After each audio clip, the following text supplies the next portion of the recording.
It's American Clean Power Week.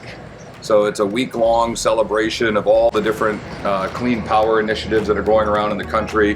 I work on the project finance team, so modeling out the project, figuring out how much revenue it's going to bring to the area and what our economic benefits are going to be. So it's just awesome to be out here and see it in person.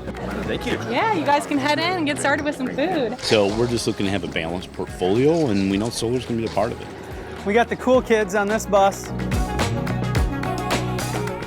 Renewable energy, it means a lot of tax money, paying into the taxes for local schools, jobs. You know, the benefit's not just in craft and staff that come to work on the site, but there's supply chain opportunity from the racking that holds the panels, the panel maker themselves, and First Solar. All the local merchants are benefiting from it as well. We got the Series 6 and Series 6 Plus module from First Solar. That's what you're actually looking at here. The other thing we focus on, this being a new market, is taking the opportunity to train a new labor force, give them the new opportunity. The overall project is just over 2,000 acres. As you can see, we're right in the middle of beans and corn. We've got landowners and just trying to work with the local community.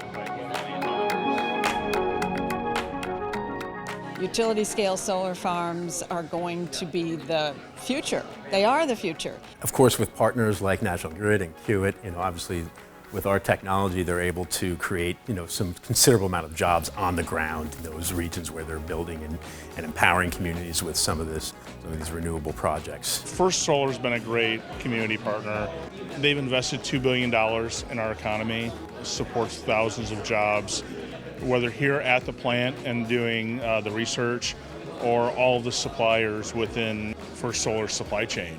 It's just absolutely critical to our economy. So we actually partner with NSG, and they actually just built a $265 million TCO factory. That factory created about 150 new jobs. The sand that was used for the glass comes from Michigan.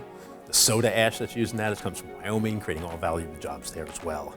And then obviously you've got the movement of raw materials, both into the factory as well as the logistics out of the factory, creating logistics jobs. To see solar to be the forefront of energy and power nowadays is pretty neat, and I'm proud to be part of it. It's our quest to do better, to leave a community better than the way we found it, and to constantly strive to be thought leaders in the industry.